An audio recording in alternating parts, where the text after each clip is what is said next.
Well, good morning, good afternoon, good evening, whoever you are, wherever you are, whenever it is for you. For me, it is just past midnight on Saturday, October the 4th, 2025, which makes this the news and events for Friday, October 3rd, day 1317 of Vladimir Putin's war of aggression against the people of Ukraine.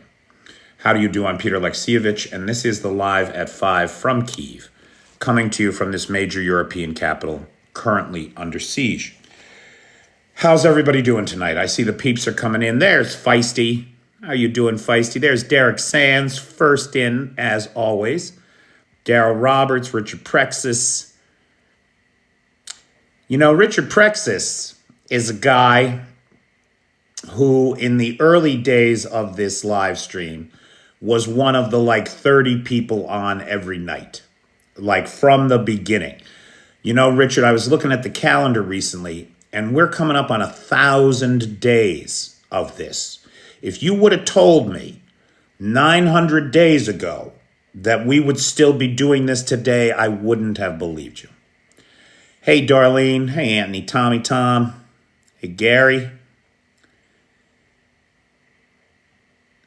Hey, D's Ones.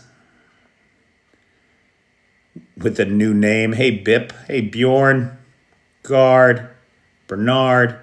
Mike Kelly. So many people that I see every night in here. And it really,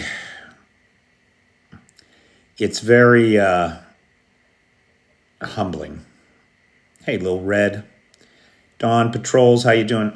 This sweater's making the chat hard, isn't it? Hey, Tim Martin, Steve McStevens.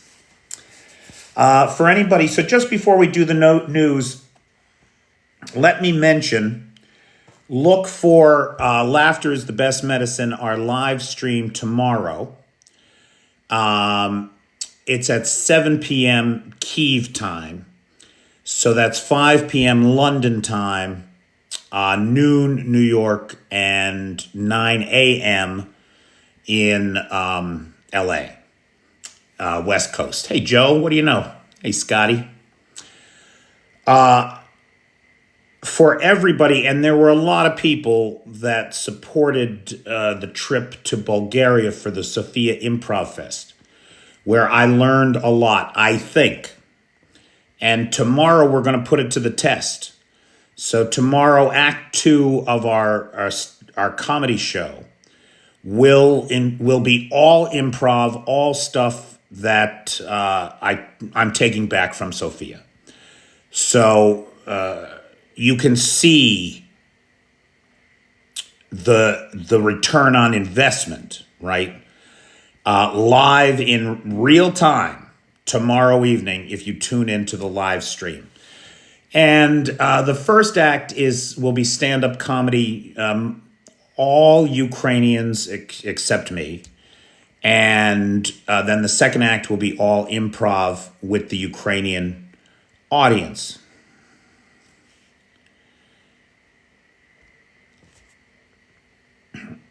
So thanks to everybody that made Sofia possible, and I look forward to seeing you on the live tomorrow. Now, there is a question, what's going on with the flamingos?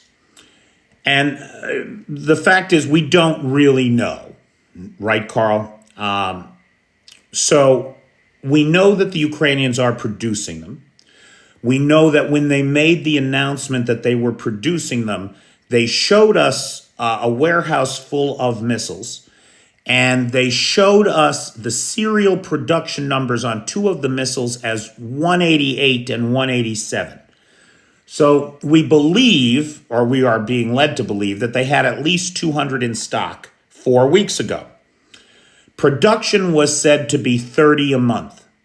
So it's been 4 weeks.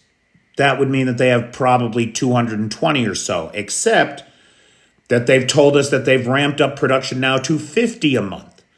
So it could be more like 250 missiles. But here's the thing, right? These long-range strikes into Russia are difficult. The one instance where we have the details of the flamingos being used 2 out of 3 of them were shot down. Now, if you need to fire 3 missiles to get 1 to the target, it could be that the Ukrainians are currently in a process of building a supply of them. And once they have a supply, then they'll be able to fire, right? They need 2 missiles to take out a fertilizer plant, let's say. So that means that they need to fire at least 6 missiles to get a successful strike on the fertilizer plant. And probably if you really need 2, you probably want to send 10. This stuff is hard, right? Now, some people are saying, could this all be propaganda? Do these missiles even exist? It's a great question.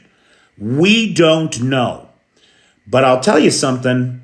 One of the things that we consistently see with the Ukrainians is that when they say something, we get the evidence of its reality in short order, right? I mean, consistently. Ukraine makes claims about having destroyed Russian assets, and then 2 or 3 days later, we get the video of the Russian assets being destroyed. There is another issue with the Flamingos that might be playing a part in slowing their use as a capability on the battlefield. And that's the solid rocket fuel boosters. As I understand it, the solid rocket fuel boosters are being produced in Denmark.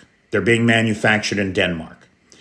It could be that we're simply waiting on a shipment of those solid rocket fuel boosters. That could be it. Or it could be a combination of the two things. Now, in fairness to those suggesting that maybe it's propaganda, it is worth mentioning, right, just in the interests of being objective about it, Firepoint, the Ukrainian company that makes them, is being investigated by the Prosecutor General's office for war profiteering on drones.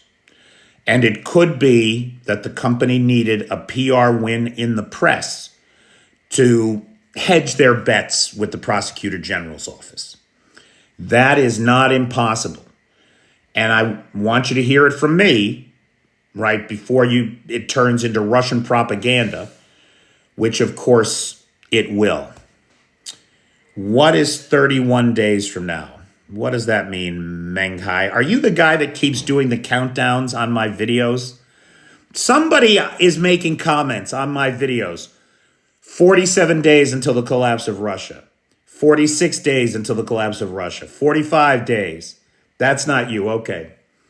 You're saying bridge day. You think they're going to hit the Kerch Bridge. Maybe. I don't think it matters very much. I think the Kerch Bridge is effectively worthless to the Russian military machine.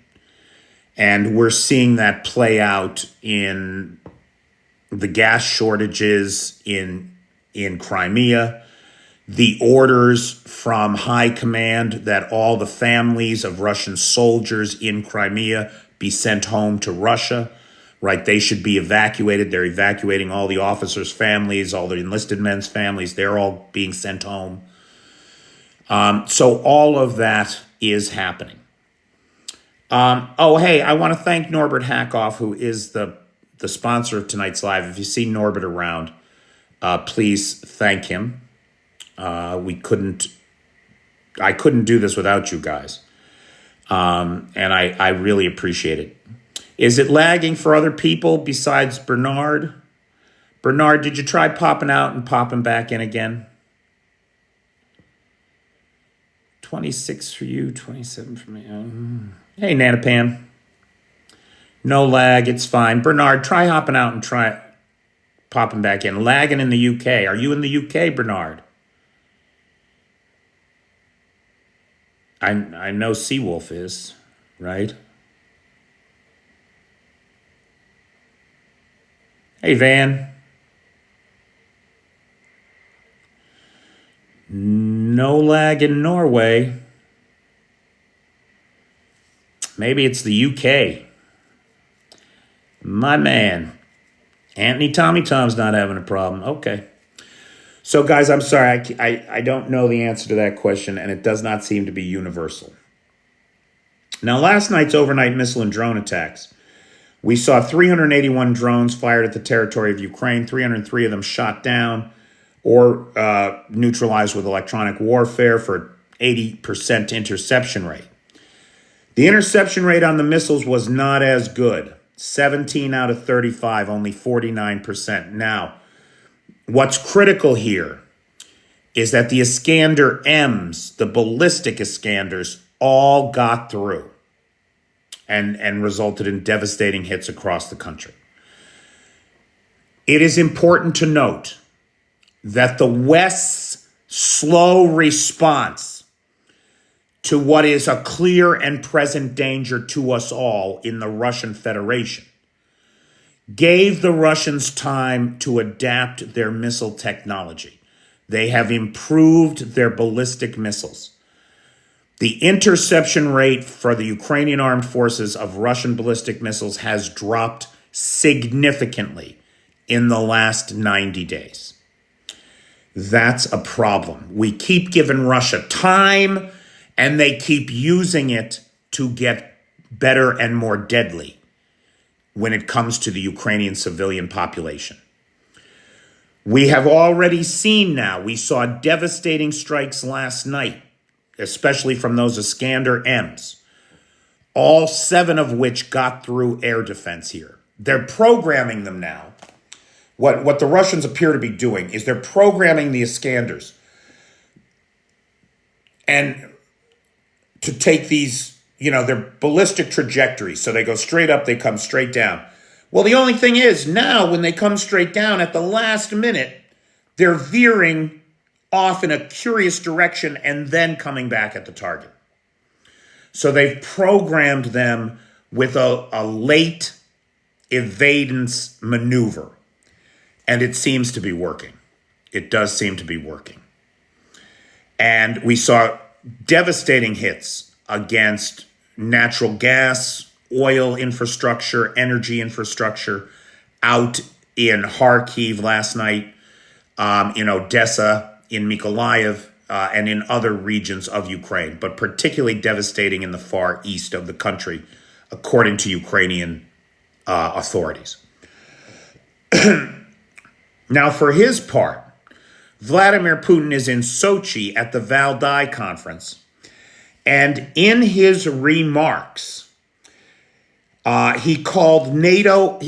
This is the thing with these guys. It's just like listening to Trump. They talk out of both sides of their faces.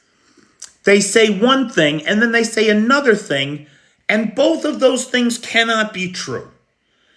He called NATO a paper tiger, and then went on to say that NATO was an escalating threat. Well, which is it? Is it an escalating threat or is it a paper tiger? Clearly, he was just offended by Trump's comments about Russia as a paper tiger, and he was just echoing those comments. He said when the Finns accused him of moving troops to the Finnish border, he said, I haven't moved any troops to the Finnish border, but now that you've said that, maybe I will. Despite the fact that 4 months ago, he said, I am moving troops to the Finnish border. What do you believe? And that's why we believe nothing, which is ultimately what this guy wants. He wants a world in which nothing is true and no one believes in anything, because that lets him do what he wants. He also, he is not learning at all from these drone incursions into NATO countries. He's learning nothing. We saw more drones, undoubtedly Russian drones, close the Munich airport yesterday. And we saw drones over a military base in Belgium. So now it's all the Nordic countries, Denmark, Sweden, Norway, Finland, Finland has not suffered a drone incursion, have they? No, they haven't. I take that back. Three out of four Nordic countries have suffered these drone incursions and seen airports shut down, throwing air travel, civilian air travel, into disarray, a kind of terrorism. We've seen the same thing. We've seen drone incursions into Estonia, Lithuania, Latvia, not to mention armed fighter jets incursions into Estonian airspace. Poland, Romania saw drones, now Germany, Belgium as well. The French have the French have seized one of the oil tankers, the Shadow Fleet tankers, that may have acted as a drone platform for the for the Danish incursions. They have arrested the captain and the first officer, and we are awaiting the results of the investigation into the ship. Putin is not taking any of this seriously. In his interview in Valdai, he likened the drone, his provocative, egregious, reckless drone incursions into NATO and European territories to UFO sightings. And he waved his hand dismissively and said, okay, I won't do it again, which got a big laugh from the crowd, who all know that he did it, is denying he did it, and is almost certainly going to do it again. Oh, is that an update as of today, User Den? The ship has been released? Damn it. All right, now I can't confirm this, but User Den 061 is saying that the captain has been released with a later court date, which he will never appear for. Come on, give me a break. He's a Russian tanker captain. The French are never going to see him again, if that's true. They definitely should have sunk it. They should have confiscated the oil on it, 1 million tons of oil, or 1 million barrels of oil. They should have confiscated that oil, and they should have sunk that hazard to shipping. No doubt about it. So Putin was dismissive on the subject of the drone incursions. Completely divorced from all reality, in my opinion. Somebody asked about oil refining capacity. Now, Lee Hunt is saying that it's not true, that it's still in dock and they're keeping it. Okay, so I can't confirm either of those right now, guys. I am not aware that the captain had been released, and I'm definitely not aware that the ship had been let go. So I'm not sure what your sources are, but I'll take a look at it and we'll talk about it on Monday. In terms of Russian refining capacity, RBC, Russia Business Journal, is reporting that 37% or 38% of refining capacity remains offline. Now, last night we saw the 29th. 29 of 35 large refineries have been hit in this campaign on Russian oil infrastructure in the last 60 days. Last night, we saw the Orksneft. Really, could you get a worse name for these people? The Orksneft refinery in Orangeburg hit. The diesel hydro treating unit was hit. Now, dig this. This place is 1,400 kilometers from Ukraine, right? Over 800 miles. It's right on the border with Kazakhstan. The Russians are saying that, correct, Andrew, over a military base in Belgium.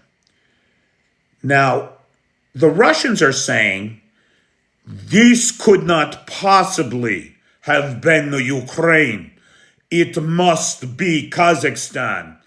And Russian ultranationalists are calling for the invasion of Kazakhstan. Russia can't handle the invasion of Ukraine. And yet they're going to invade Kazakhstan as well. This is how they talk to their friends.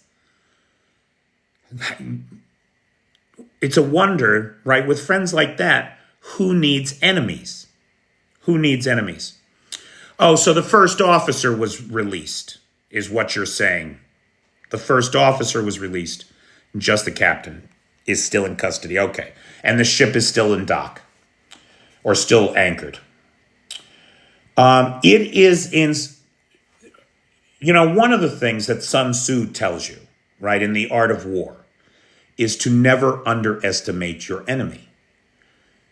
The Russians live in a world where Ukraine could never stand up to them, where Ukraine has neither the capacity, the manpower, the ingenuity, nor the grit to stand up to Russia.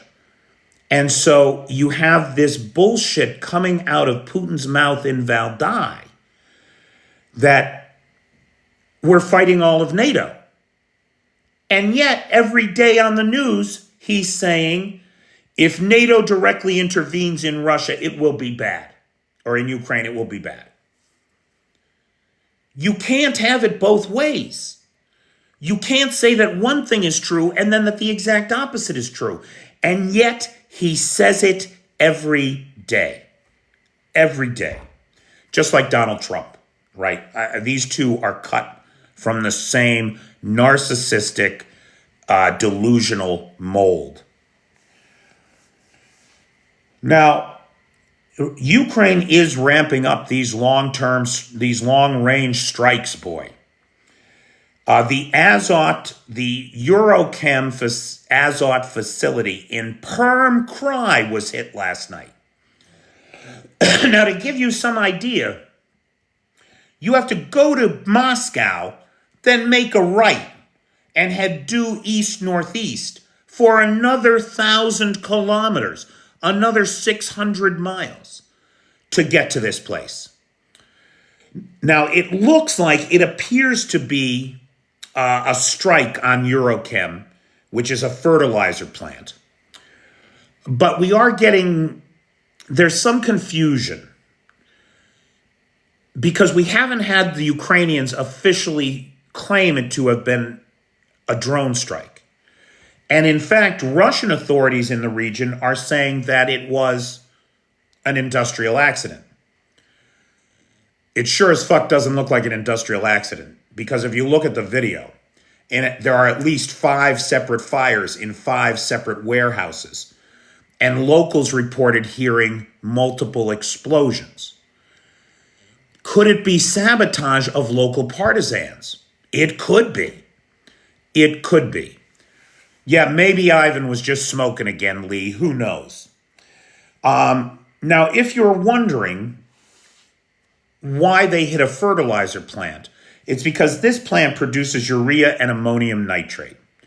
Now, for those of us who remember, apparently I don't.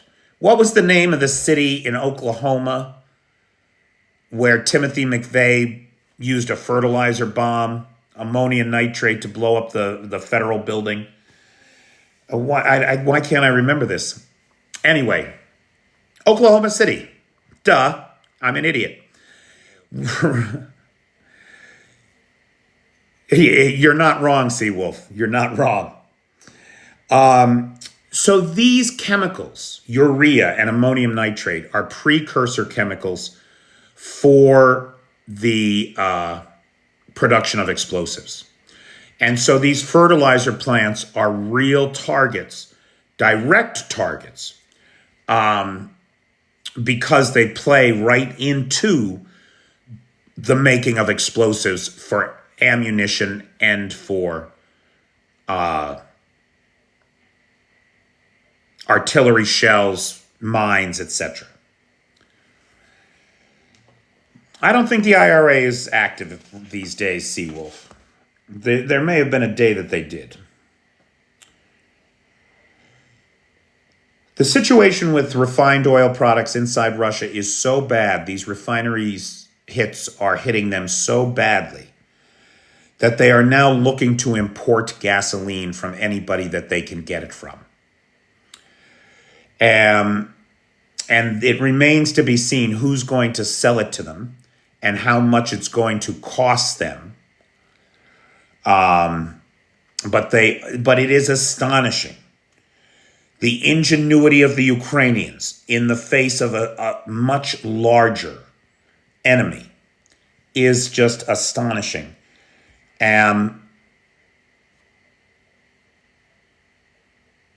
This is a gangster gas station with nukes cosplaying as a country. And they need to import gasoline to keep the economy running.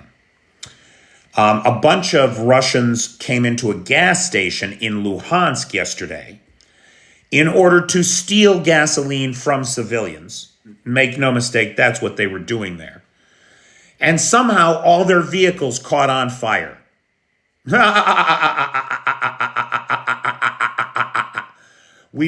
It's a little unclear. It does not appear to have been a Ukrainian strike against the thing, but rather pissed off civilians who were having their gasoline stolen from them.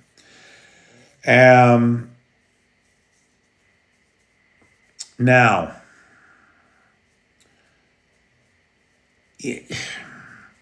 I'm seeing a lot of talk on the Ukrainian propaganda channels that South Korea could be doing more for Ukraine, and that people are frustrated that the South Koreans aren't doing more because South Korea makes so many great weapons and they will not even sell them to Ukraine. And that's a matter of South Korean law, right? They don't sell into active combat zones. They sell for defensive purposes. And given their history, you can understand that, right? Right? That makes sense. But the Ukrainians are frustrated and they want South Korea to stand up.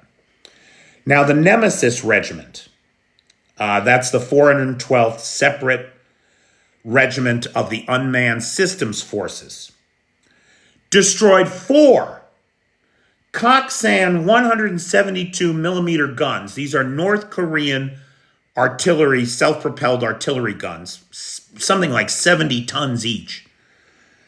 Slow fire rate, not very accurate, but the North Koreans only ever produced, we guess, between 300 and 400 of them, and they sold 120 of them to the Russians. And we're seeing them attrited on the battlefield. But just the other day, Nemesis destroyed 4 of them in one go. And the Ukrainian propaganda channels are making the point that this is 4 artillery pieces that will not threaten South Koreans, that will never return to the Korean Peninsula. And they have a point, right? They do have a point. It would be great to see South Korea make an exception, change their laws and make an exception for this conflict and back Ukraine the way that North Korea is backing Russia. It's a win-win. It's a win-win. Degrading North Korea's ability to hit South Korea. Now, guys, we got to talk about this because this is just mind-bending shit. I meant to make a video today. I really tried to make some videos today, and I just couldn't. The day just got away from me. And having been away for 10 days, I have lots of things to catch up on here.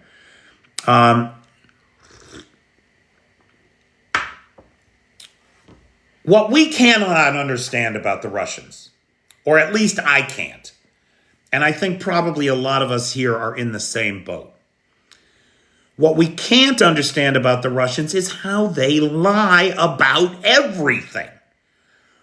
And one of the things that they lie about are their battlefield wins. And so if you look at the deep state map of where the front line is, you will see that the Russians have just gotten into the town of Kupiansk. So you look at a Ukrainian war map, and the Russians are just a few blocks inside the town of Kupiansk. You look at a Russian war map, and Kupiansk is under Russian occupation. They've got the whole town. So the Russian maps say one thing. The Ukrainian maps say something else. Who do you believe? Well, the Russians believe the Russian maps. And do you know what's happening? They're shooting each other. They're shooting each other. They think that they're wandering around a town that's under their control. And then suddenly they see guys coming at them with guns. They shoot those guys. Turns out those guys are Russians. There are all these reports coming out of Kupiansk of friendly fire incidents. And here's the craziest part. Russian analysts themselves are mocking the commander's claims, calling the reports optimistic fiction. These are Russian analysts, the Millblogger community, saying how the commanders are lying and that it's costing Russian lives. In Kupiansk, the commanders have ordered their men to take off their uniforms and dress as civilians to infiltrate and avoid detection. Then they order their men to kill all civilians. What do you think is going to happen? What do you think is going to happen? Then there's the question of Ukrainian ambushes. The Russians think they're wandering around a secure sector. They're not, so the Ukrainians are ambushing them left, right, and center. It is a kill zone. It is an absolute kill zone for the Russians. A friendly fire, the casualty rate now in Kupiansk is said to be 10 Russians for every 1 Ukrainian. Yeah, Paul, that's a good point. Not Shoigu, was it Gerasimov? I think it was Gerasimov. Might have been Shoigu. No, it was Shoigu. Shoigu recently put up a map showing Russian gains in Ukraine that included Odessa. Nowhere near Odessa. I mean, tomorrow night, my whole stand-up routine is about believing things that aren't true and how it gets you in trouble, causes you problems, and causes other people problems.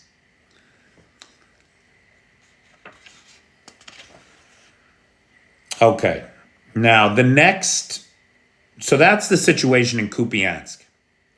It's a bad situation.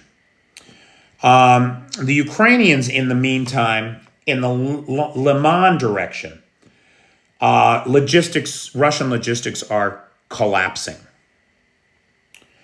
They have been bringing in large armored units into staging areas. They are building pontoon bridges to prepare the strike into Liman. And they are warehousing large amounts of supplies. Now, the Ukrainians are watching all this from the skies, and they are destroying everything as it's coming in. So they are hitting vehicle concentrations. They have destroyed 5 pontoon bridges already. Drones are striking tanks in the staging areas and en route to the staging areas. Additionally, a new 52nd Separate Artillery Brigade, armed with Ukrainian domestically produced Bogdan self-propelled guns, have added significant firepower to the assaults there. Adding that firepower in addition to the 152 and 155 millimeter guns that are already in the area. And they are slicing and dicing Russian logistics in the rear. It seems, at this juncture, it seems unlikely that we will see that large armored assault against Liman because they will have destroyed all the armor before it gets to the contact line.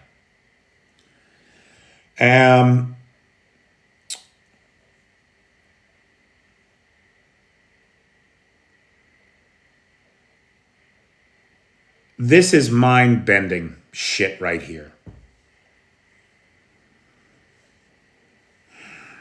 Somebody asked about Zaporizha. It's important to remember that not only Zaporizha has come under attack lately. that this same week that we see this, I could use one, Roy, I'll tell you. This same week that we see the reckless, incompetent disconnection because of Russian shelling of the Zaporizha nuclear power plant from the power grid, and one of the diesel generators failing. We're now in day 10 of the Zaporizha nuclear crisis. In the same week, the Russians shelled the power lines to Chernobyl and cut the power there, leaving hundreds of thousands of Ukrainians without power, just as the weather is turning cold. And of course, this is by design, just like the hits against power and energy infrastructure.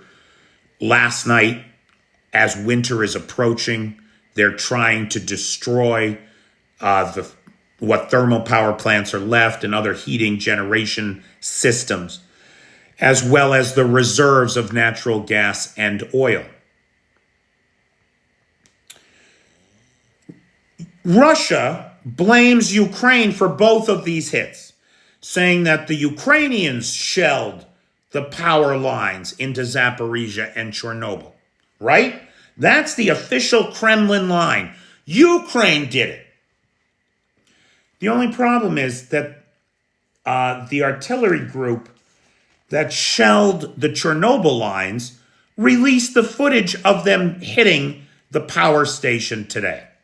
So on their Telegram channel, they were talking about their successful strike against a Ukrainian power station. And the power station they identified is the one that supplies Chernobyl. So again, it's this bullshit. Saying one thing, doing another. Saying one thing, providing video evidence of the exact opposite thing. The concern, of course,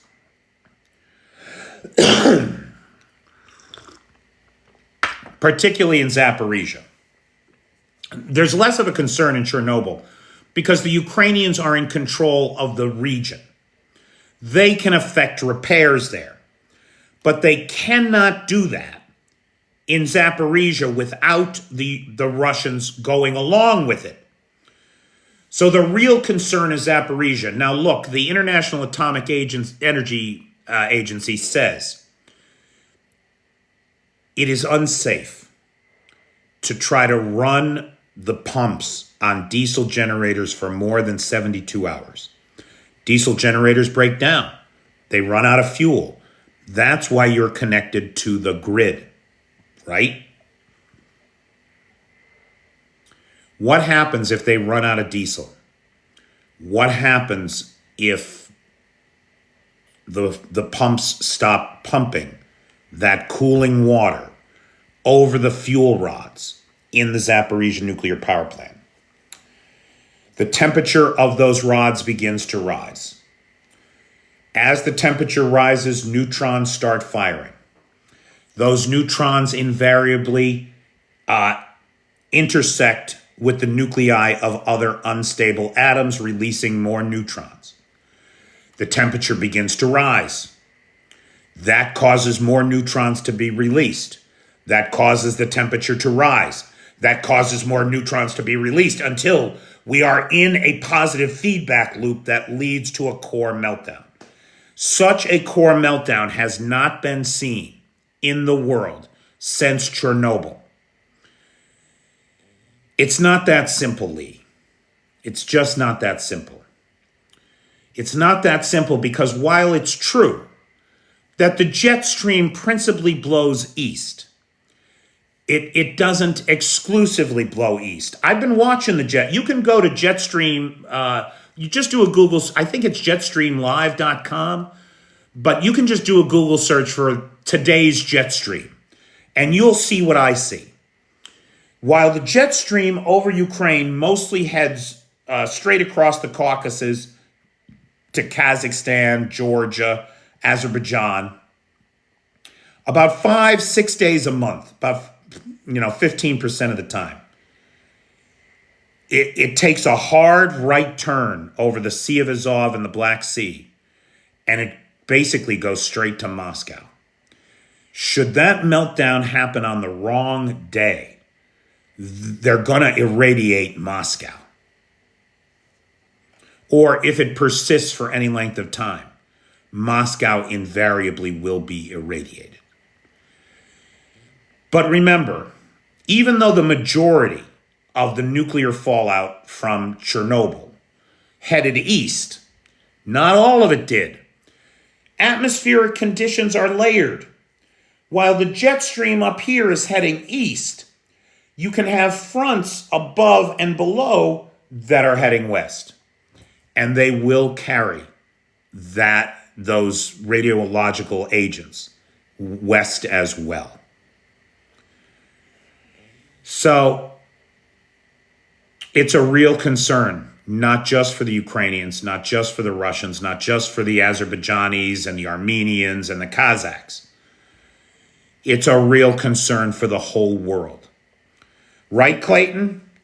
You got it in the UK in 1986. In 1986, when Chernobyl happened, the jet stream carried cesium and strontium to Pennsylvania, where I'm from, on the other side of the world, so much so that it registered in the cow's milk.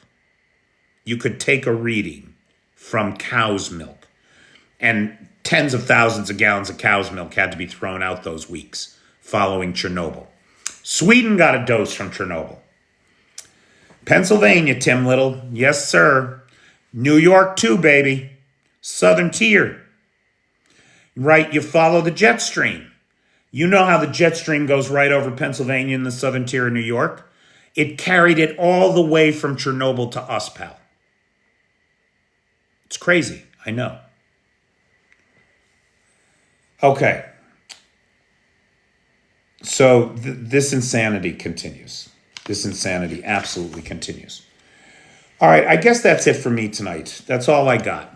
Again, I want to thank, guys, I got back from Bulgaria. I had the rent. Thank you all.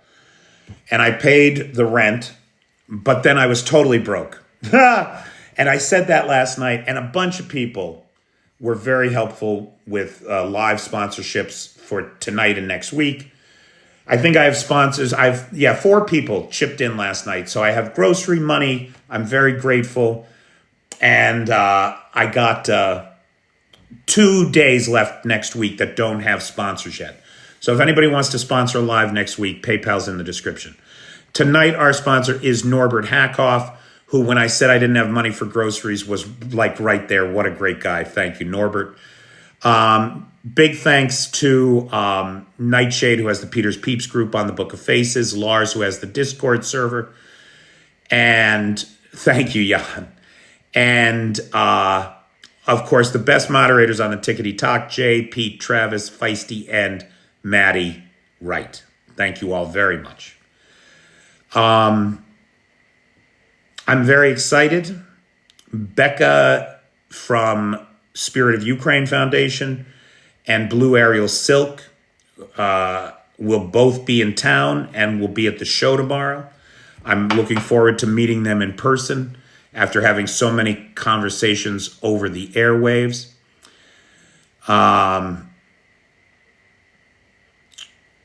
Questions, comments, anything from anybody? Well, thanks, Lee. I sure appreciate it. But I'll tell you something, pal. If you win the lotto, send some money to Ukraine. United24.ua.gov is the place to go. If you win the lotto, boy, you could buy some drones for them. That's what this country needs. Everybody play the lottery tonight. Damn right. Everybody play the lottery tonight. Somebody buy me a ticket. You and me both, Lars. TOW missiles. I don't know anything about TOWs coming to Ukraine. The question of tomahawks is very much up in... Oh, I had the most evil thought today. Trump suddenly seems to be on Ukraine's side, right? He's talking big about Ukraine. The only thing is he shut down the government, which means military deliveries to Ukraine have basically stopped. That son of a bitch, he's talking a big game about being on Ukraine's side. Then he shuts down the federal government, not only to dismantle it, which he has made clear is his goal. He wants to bring all federal power to the executive, to himself. But it's also shut down aid to Ukraine. I don't think that's a coincidence. He wants drones off Ukraine, though. But Lee, the Ukrainians went to D.C. to discuss the licensing arrangement, right? So that Ukrainian drones could be produced in America under a licensing agreement with the Ukrainians, and there was no one there to meet them because the government is shut down. Trump has finally admitted to Project 2025. And make no mistake, the function of Project 2025 is to dismantle the U.S. federal system of government, impoverish the American people, and consolidate power and wealth in the hands of a corporate oligarchy while reducing America's power and influence in the world. And he is doing a hell of a job of it. He's doing a hell of a job. Oh, God. TK's daddy. It's not funny, dude. I mean, okay, it's a little funny because they're sitting ducks. Ta-da-da. So what TK's daddy is saying is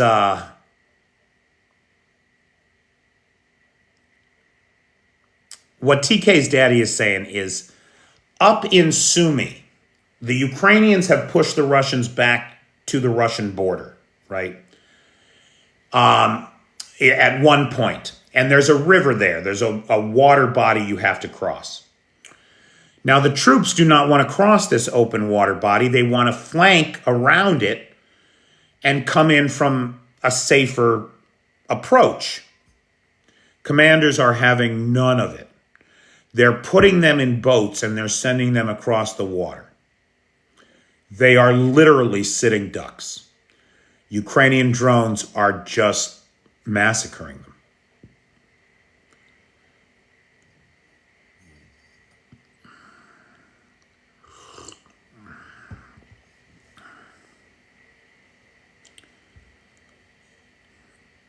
Yeah, karma works too slow for my taste. That's a good point, TKs. Ducks don't stay together 20 at a time as an easy target. Although I don't think the boats they're using are that big. I think it's more like 6-man craft and even 1-man craft. It's a turkey shoot.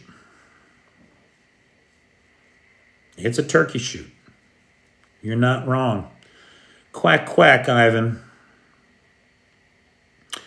I don't know how they put up with it. I don't know how they put up with. I mean, why wouldn't you just shoot your commander and turn yourself in as a prisoner of war? It is like shooting fish in a barrel, Lars.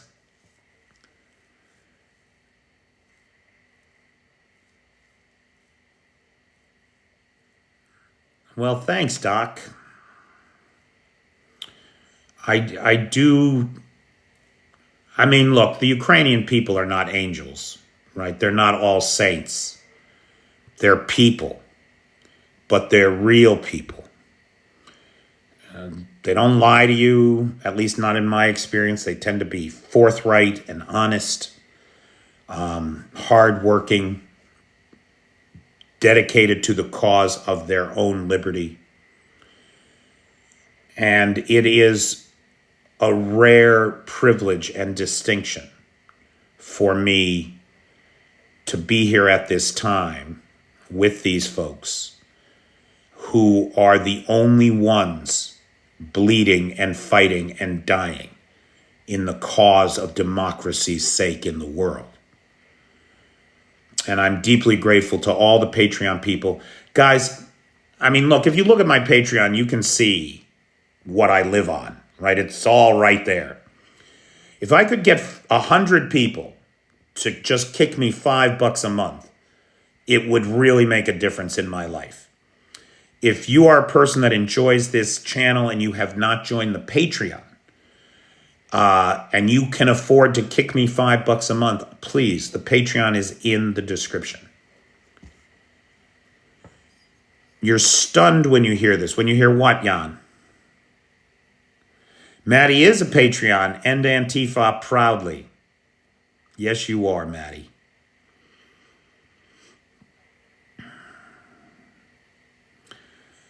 So, guys, for 3 years... Well, thanks, Lee. So, well, thanks, Lars. Dumbass with a phone. Dude, that's what I say about me. When people are nice to me, I say, look, I'm just an asshole with an iPhone. That's funny. That's a great handle. Hey, Dr. T. The Russian soldiers. Oh, Jan, it's crazy. Look at the way that they're shooting each other in Kupiansk. Look at the way that the drones are destroying them in Pokrovsk. Look at the way that they're being shot out of the water in Sumy. It's insanity. It's insanity. And it can't last. You know, we're getting more and more reports about companies fragging their officers and turning themselves in as POWs. We're getting more and more reports of companies fragging their officers and then just hiding, disappearing into the Ukrainian civilian population in places like Donetsk and Luhansk. Russia can't keep this up.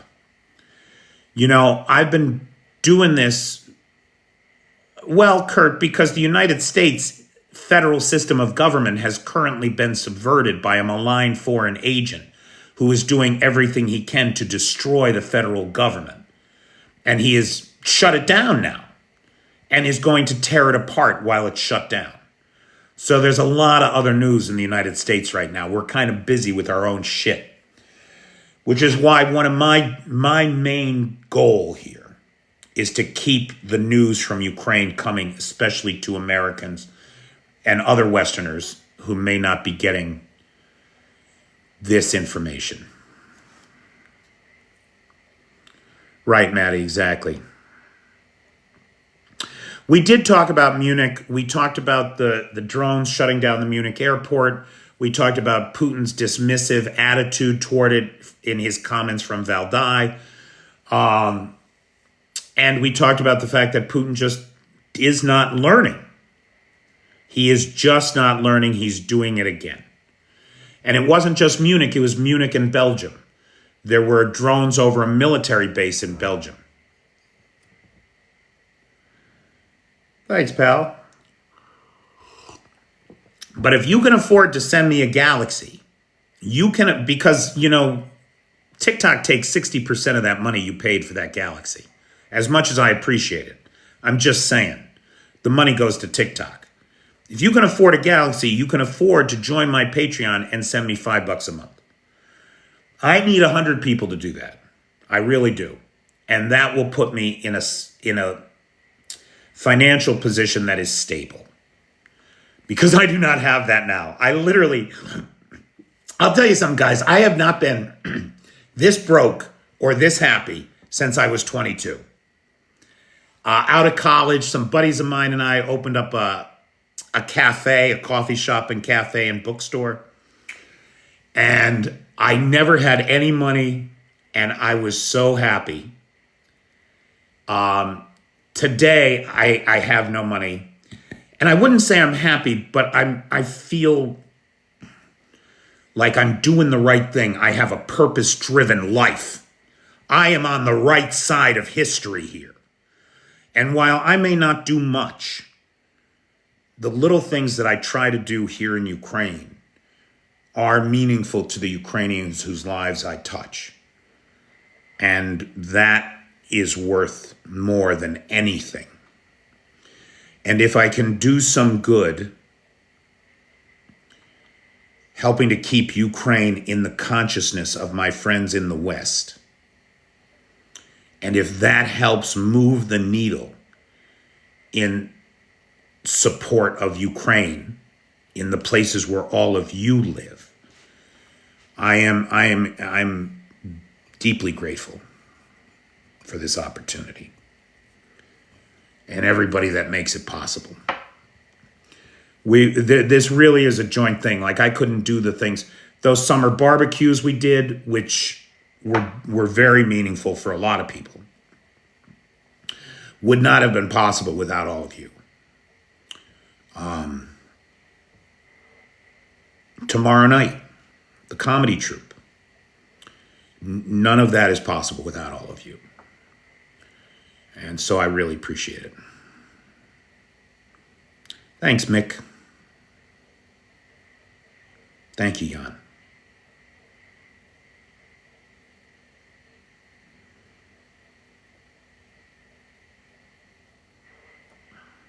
I am so excited. Tomorrow I get to meet in person Becca from Spirit of Ukraine Foundation and Lori from Blue Arrow Silk, both of whom do good work on behalf of Ukraine. And can I just tell you, these beautiful ladies have brought me a jar of Miracle Whip. You can't get Miracle Whip in Ukraine.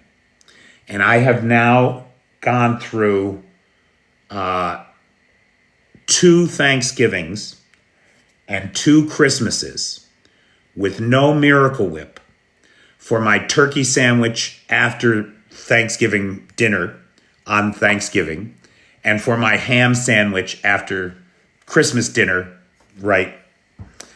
And this year I'm going to have Miracle Whip for them. And I can't tell you how much joy that brings me. Kurt, taste is not something that can be legislated or proven one way or another. My preference as a working class American is Miracle Whip. And I am so psyched that I got Miracle Whip coming. Yeah, Kurt, I like your mom. I like your mom. It's just got better flavor. I know it's crap. I know it's not something that I should eat. But I am looking forward to that taste of home. And Judy Mooney, who is supposed to be coming at the end of the month, is supposed to be bringing me some albacore tuna, which you cannot get here. The tuna here is terrible. You cannot get good tuna here. It's all that chunk light shit in oil. It's awful. So she's bringing me some albacore tuna, and I'm going to have a tuna melt with Miracle Whip when she gets here. I can't tell you how excited I am for that. No, it's not mayonnaise. It's Miracle Whip. That's interesting that you use it for deviled eggs. I can understand that. It's got more flavor. Oh, no, Little Red. Totally different. No. Mayonnaise is eggs and oil, right? Miracle Whip is, I forget now. It's definitely oil. It's vegetable oil. It's some kind of an emulsified vegetable oil. But then it's everything else is different.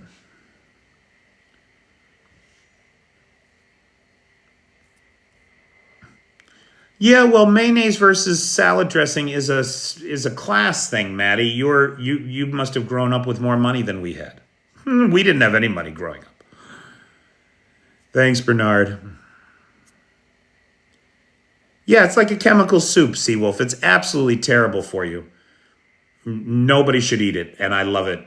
And I haven't had it in 2.5 years, 3 years almost. So I'm very much looking forward to it. Fluffernutter. I used to love Fluffernutter. But we never had it in my house because we were poor. But my Aunt Ellen used to have Fluffernutter in her cabinet. And I would have it when I visited her house. It probably is, Arn. Dude, it probably is. Like, there's all these terrible things that Americans eat that are just banned here. And yeah, no, it's a stupid thing to eat. I shouldn't eat it. I'm going to eat it all.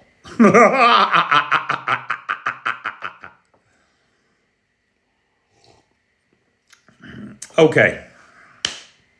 Guys, big thanks to everybody, especially Norbert Hackoff, who's a sponsor of tonight's live, especially Lars, who has the Discord server, Nightshade, who has the Peter's Peeps group, and the best moderators on the Tickety Talk. Thank you all. And I will talk, hopefully I'll see a bunch of you on tomorrow night's live stream of our comedy show. It's our first comedy show in 3 months. We took July and August off, and then we couldn't get a September date. So it's actually 3 months. We couldn't get a September date, so we're now set for October 4th, November 8th, and December 6th. Basically the first Saturday of every month for the next 3 months. So there will be more shows coming. The Ukrainians are happy to be back at it. We're happy to be back at it. And I look forward to seeing everybody in tomorrow night's live stream, or I'll talk to you on Monday. Thank you all. Take care.